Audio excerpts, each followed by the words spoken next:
Channel हस्तरेखा ज्ञान में आप सभी का। और आज का जो हमारा टॉपिक है वो बेसिक इंफॉर्मेशन है जिससे आपको काफी हेल्प मिलने वाली है। आज हम विभिन्न पर्वतों के बारे में जानेंगे कि हमारे हाथों में पर्वत कहाँ होते हैं, कौन सा एरिया किस पर्वत से जुड़ा हुआ है और पर्वत को किस तरीके से जाने। तो और आपके हाथों में जो राशियां हैं वो कहाँ स्थित होती हैं, तो ये सारी इंफॉर्मेशन आज के हम इस वीडियो में जानेंगे। अगर आप भी ये सब चीजें जानना चाहते हैं तो वीडियो के एंड तक बने रहिए जिससे आप बेसिक चीज अच्छे से सीख सकें। तो चलिए शुरू करते हैं वीडियो और जानते हैं कि कौन सा पर्वत कौन सी राशि कहाँ स्थित होती है।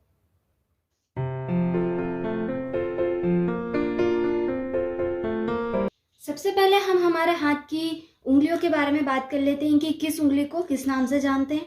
तो देखते हैं कि सबसे पहले हमारी जो उंगली होती है जिसे इंडेक्स फिंगर भी कहते हैं और हिंदी में इसको तर्जनी उंगली बोलते हैं। दूसरी हमारी जो उंगली होती है इस उंगली को मध्यमा यानी कि मिडिल फिंगर कहते हैं। तीसरी हमारी जो उंगली होती है इसे हम रिंग फिंगर या अनामिका उंगली भी कहते हैं। और चौथी सबसे छोटी उंगली जो होती है जिसे हम स्मॉल फिंगर या कनिष्ठा उंगली भी कहते हैं। और ये हमारा जो होता है ये हमारा अंगूठा होता है, अंगुष्ठ भी बोलते हैं इसे, जैसे अंगूठा होता है। तो इस तरीके से हमारी चारों उंगलियों और एक अंगूठे के इस तरीके से नाम है। आगे हम देखते हैं कि हमारी उंगली जो होती है वो 3-3 पर्वतों में बटी होती है। तो किस उंगलियों में कौन सी राशि होती है ये हम अभी देखेंगे। कि देखिए प्रत्येक उंगली जो होती है वो आपको 3-3 भागों में आपको डिवाइड देखने को मिलेगी कि प्रत्येक उंगली में आपको 3 पर्व नजर आएंगे।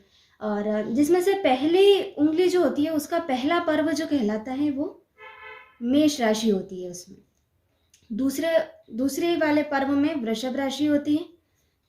तीसरे वाले पर्व में मिथुन राशि होती है। आगे हम देखते हैं कि मध्यमा नहीं, अब हमको अनामिका उंगली पर जाना है। अनामिका उंगली में नेक्स्ट राशि कौन सी होती है? कर्क राशि होती है। दूसरी हम देखते हैं दूसरे वाले अनामिका के दूसरा पर्व जिसमें सिंह राशि होती है। अनामिका का तीसरे पर्व में कन्या राशि होती है। इसी प्रकार आगे हम चलेंगे तो कनिष्ठिका के पहले वाला पर्व में तुला राशि होती है। दूसरे वाले पर्व में वृश्चिक राशि होती है और तीसरे वाले पर्व में धनु राशि होती है। अब हम जाएंगे मध्यमा पे। मध्यमा के पहले पर्व में होती है मकर राशि, फिर होती है कुंभ राशि और अनामिका का आखिरी पर्व यानी कि तृतीय पर्व में मीन राशि होती है। इस तरीके से हमारी चारों उंगलियों में 12 राशियां बटी होती हैं। 12 राशियां हर पर्व पे एक एक राशि होती है। तो इस तरीके से चारों उंगलियों के नाम हमने जान लिए हैं और चारों उंगलियों पर कौन से पर्व पर कौन सी राशि होती है ये भी हमने देख लिया है। अब हम आगे चले हाथों में हथेलियों पे पर्वतों को देखेंगे कि कौन सा पर्वत आपके हाथ में किस हिस्से में है। तो चलिए देखते हैं कि कौन सा हथेली में कौन से हिस्से को कौन सा पर्वत दिया गया है।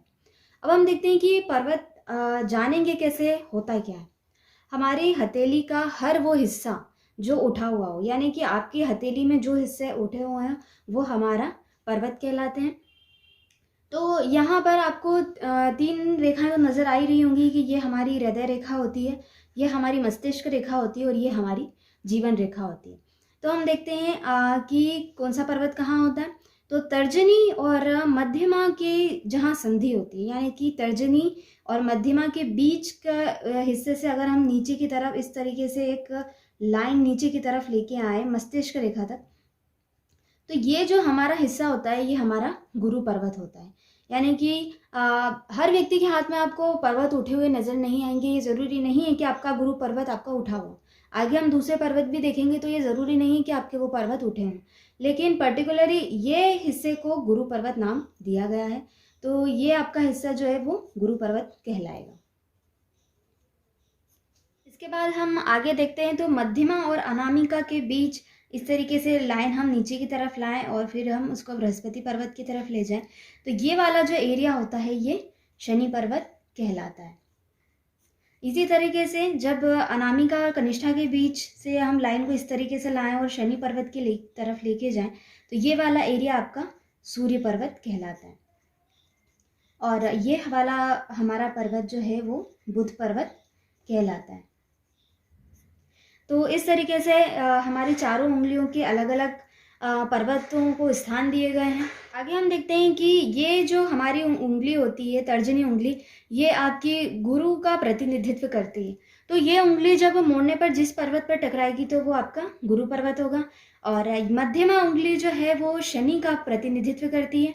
तो ये जब उंगली आप मोड़ेंगे तो जिस पर्वत पर टकराएगी वो आपकी शनि पर्वत कहलाएगा। इसी तरीके से अनामिका उंगली जो है वो सूर्य का प्रतिनिधित्व करती है। तो ये उंगली मोड़ने पर जिस पर्वत पर टकराएगी उसको हम सूर्य पर्वत कहेंगे। इसी प्रकार कनिष्ठा उंगली बुध का प्रतिनिधित्व करती है। तो जब बुध की उंगली आप मोड़ेंगे तो जिस पर्वत पर टकराएगी वो आपका बुध पर्वत कहलाएगा। इसी तरह अगर आप चारों उंगलियों को इस तरीके से मोड़ते हैं तो ये अपने अपने पर्वतों पर जाकर टकराएंगी।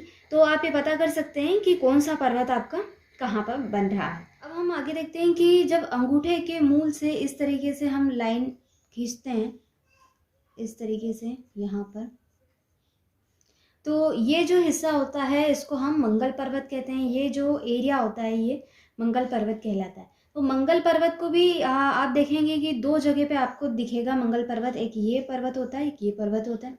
तो अगर हम बीच का हिस्सा हटा दें तो आपका इतना जो हिस्सा दिख रहा है ये आपका मंगल पर्वत कहलाता है। ये यहाँ से यहाँ तक का हिस्सा आपको मंगल पर्वत दिखेगा। तो आप देखेंगे कि मंगल पर्वत ये वाला जो होता है वो निम्न मंगल होता है, और ये वाला हमारा जो पर्वत होता है ये उच्च मंगल होता है। आप देखेंगे कि आपका हिस्से का ये वाला भाग जो है ये उठा हुआ होता है और ये वाला थोड़ा दबा होता है। तो इसलिए इस वाले हिस्से को हम उच्च मंगल कहते हैं और इस वाले हिस्से को हम निम्न मंगल कहते हैं। अंगूठे के मूल के नीचे वाला जो हिस्सा है इसको हम शुक्र पर्वत कहते हैं।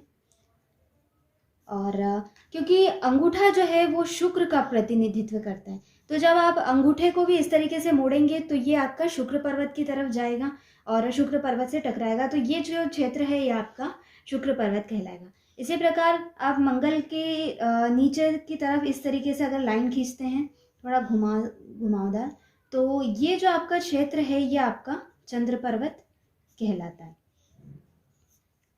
तो आप आई थिंक आप सब समझ गए होंगे कि कौन सा पर्वत कहाँ पर बनता है। तो इसके बाद हम देखते हैं कि जो एरिया आपका बच गया है, ये जो बीच का जो एरिया है आपका दबा हुआ होता है, तो इसे कुछ लोग तो आपको मंगल का क्षेत्र ही कहेंगे और कुछ लोग इसे राहु का क्षेत्र भी कहते हैं। तो इसे हम देखते हैं कि मंगल कहें या राहु कहें उससे कोई फर्क नहीं पड़ेगा। उससे आपकी जो आप एनालिसिस करेंगे फल में आपको कोई फर्क नहीं पड़ने वाला है, क्योंकि राहु की जो प्रकृति होती है वो मंगल के समान ही होती है। इसलिए हम देखेंगे तो फल में आपको कोई अलग नज़र नहीं आने वाला है। और नीचे आप जो देखेंगे ये वाला हिस्सा ये आपका केतु का पर्वत कहलाता है। ये आपका नीचे का जो हिस्सा नज़र आ रहा है ये आपका केतु पर्वत होता है, इस तरीके से आप देख सकते हैं। और बाकी जो आपका दबा हुआ जो क्षेत्र आपको नज़र आता है वो आपका राहु का क्षेत्र होता है। आप इसे राहु का क्षेत्र कह लीजिए या फिर मंगल का, कोई फर्क नहीं पड़ने वाला है। तो मैं आपको एक बार और बता देती हूँ कि तर्जनी और मध्यमा के बीच में जो आपको एरिया नज़र आ रहा है इसे हम गुरु पर्वत कहते हैं। इसी की तरह मध्यमा और अनामिका के बीच से जो लाइन खींचकर हमने गुरु पर्वत की तरफ ले गए हैं ये हमारा शनि पर्वत कहलाता है। इसी प्रकार अनामिका के नीचे का जो पर्वत होता है इसे हम सूर्य पर्वत कहते हैं। और कनिष्ठा के नीचे जो पर्वत बनता है इसे हम बुध पर्वत कहते हैं। अंगूठे के मूल से लाइन खींचने पर जो आपको पर्वत नज़र आता है ऊपर वाला, यह हमको निम्न मंगल होता है। और बुध पर्वत के नीचे जो पर्वत नज़र आ रहा है ये हमारा उच्च मंगल होता है। अंगूठे के और निम्न मंगल के नीचे वाला जो हिस्सा होता है ये आपका शुक्र पर्वत कहलाएगा। और उच्च मंगल के नीचे वाला जो क्षेत्र है ये हमारा चंद्र पर्वत कहलाएगा। नीचे का जो हिस्सा है जो मणिबद्ध से होता हुआ आपको नज़र आ रहा है ये हमारा केतु का पर्वत होता है। और बचा हुआ जो हिस्सा होता है ये हमारा जो दबा हुआ जो हिस्सा होता है ये हमारा राहु का क्षेत्र कहलाता है। उंगलियों के बारे में आप जानते हैं, ये हमारी तर्जनी उंगली होती है, ये मध्यमा, अनामिका, कनिष्ठा और ये अंगुष्ठ। तो इस प्रकार से हाथों में पर्वत और राशियाँ बटी होती हैं। तो किसी भी पर्वत का दबा हुआ होना और अधिक विकसित होना बिल्कुल अच्छा नहीं होता है, क्योंकि आपने ये कहावत तो सुनी होगी कि किसी भी चीज़ की अति अच्छी नहीं होती। तो इसी प्रकार पर्वतों को भी हम देखते हैं कि अगर आपका पर्वत दबा हुआ है तो उसे शुभ नहीं माना जाता, और अगर अधिक विकसित है तो वो भी शुभ नहीं माना जाता। आपका पर्वत किस तरफ खिसका है, किस तरफ उंगलियां टेढ़ी मेढ़ी नहीं है, तो ये सभी चीज़ों को देखकर एनालिसिस किया जाता है। और आपका हर व्यक्ति के हाथों में पर्वतों का उभरा हुआ होना जरूरी नहीं होता है, लेकिन वो जो क्षेत्र है वो आपके सभी वही पर्वत कहलाएंगे। जैसे ये क्षेत्र आपका गुरु पर्वत ही कहलाएगा, सभी के हाथों में गुरु पर्वत यही होगा। तो इसी की तरह आप देख सकते हैं कि कौन सा पर्वत कहाँ पर बनता है। आई होप आपको ये चीज़ें समझ आई होंगी, सारे पर्वत आपको समझ आए। बेसिक सी इंफॉर्मेशन थी, आई होप आपको पसंद आई हो, आई होप आपको समझ आई हो। तो अगर आपको ये वीडियो अच्छी लगी हो तो प्लीज़ लाइक कीजिए, शेयर कीजिए, और अगर आपने अभी तक मेरे चैनल को सब्सक्राइब नहीं किया है तो जल्दी से जाकर सब्सक्राइब कीजिए, जिससे आप नेक्स्ट वीडियो को जल्दी से देख सकें। तो और बेल आइकन को प्रेस करना ना भूलें ताकि आपको नोटिफिकेशन जल्दी मिल सके। तो मिलेंगे नेक्स्ट वीडियो में नेक्स्ट टॉपिक के साथ। आई होप आपको वो भी समझ आए। मैं कोशिश करूंगी कि आपको सारे टॉपिक अच्छे से समझ आए। तो मिलेंगे नेक्स्ट वीडियो में, तब तक अपना ध्यान रखिए। धन्यवाद।